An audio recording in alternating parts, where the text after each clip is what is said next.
আসসালামু আলাইকুম। জুম্মা মুবারক। সবাইকে জানাই স্বাগতম। নতুন বছর 2026 বাংলাদেশে নির্বাচনের আমেজ চলতেছে। আমরা তো ভালো মন্দ সবারই দেখলাম।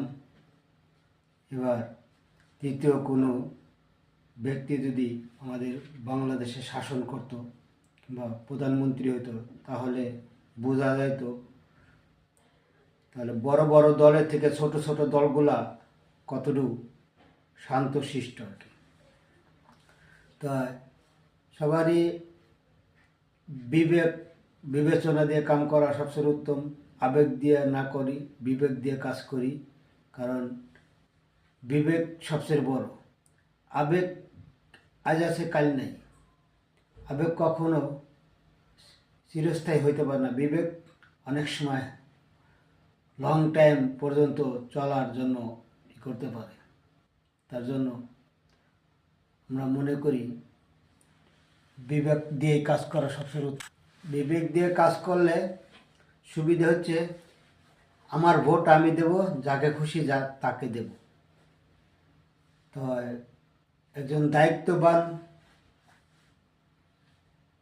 নাগরিকের যদি ভোট দেন, সে যদি ভদ্র নম্র এবং কি বাংলাদেশের মহব্বত কিংবা এই দেশপ্রেম হয় তার ভিতরে, এই ধরনের মানুষগুলা সবচেয়ে উত্তম হয়। কিন্তু এই ধরনের মানুষ এখন পাওয়াটাই সবচেয়ে টাফ ব্যাপার, সবচেয়ে কষ্টকর। তারপরেও সচরাচর মানুষ এক এলাকায় থাকলে অনেকের চিনি, তখন বোঝা যাবে যে সে কতটুকু ভালো। আমার উচিত যোগ্য প্রার্থী দেখেই নির্বাচনে নির্বাচিত করা উচিত। সবাইকে ধন্যবাদ। সবাই করবেন। আমার মনে হয় 3% কোনো ক্ষমতা আসা সবচেয়ে উত্তম, আমার বিবেকে যেটা বলে আর কি। কারণ 91 সালের পরের থেকে এরশাদের শাসন থেকে এই পর্যন্ত আল্লাহর রহমতে বেশ কিছু দল দেখা হয়ে গেছে।